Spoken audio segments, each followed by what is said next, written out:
We have to so be back with Orphan continuing from Peter chapter 18. Nurse Wallace asked the boy to step out of line. Thank you for telling the truth, jerkball, she said to him. Do you know your last name? Nusabon, the boy mumbled.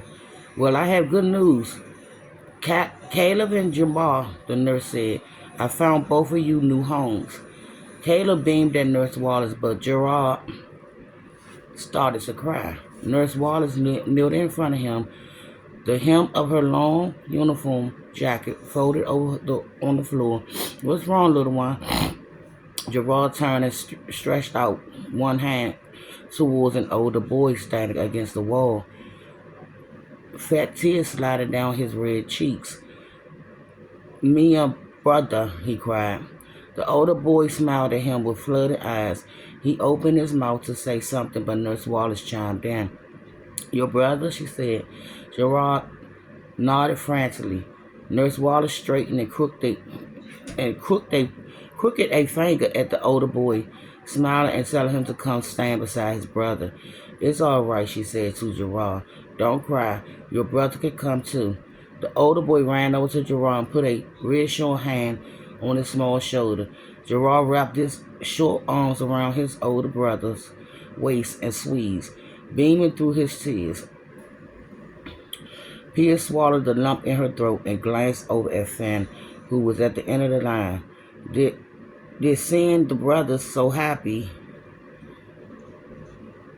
Did seeing the brothers so happily together tug at his headstrings too? Hmm? Certainly, it reminded him of his older brother. Oh, certainly it reminded Finn of his older brother, just like it reminded her of her twins. To her surprise, he was scowling, his eyes fixed on Nurse Wallace. Why he? Why was he looking at her like that? Was he scared, confused, angry? It was hard to tell. Then she had another thought, one that made her heart race. What if Nurse Wallace took him too? When Nurse Wallace stared, wait a minute. When Nurse Wallace stared, hurling, but that ain't even making sense. When Nurse Wallace started herding Khalil, Gerald, and his brother towards the door, Mother Joe trailed behind them.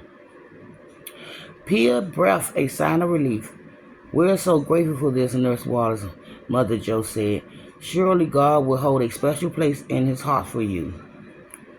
And, of course, there's nothing that makes us happier than seeing our children find new homes. Bless you, my dear. I can't see. Okay. Nurse Wallace stopped and turned to face her. Thank you. Thank you for trusting me, Mother Joe, she said. I'll return for more as soon as I can.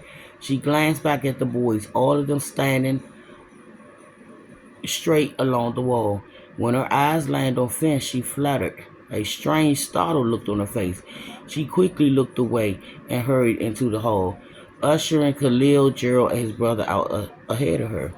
Pia turned her attention to Finn again. He was staring at the door, watching the nurse leave, the peculiar expression still on his face. Why had he and the nurse looked at each other that way?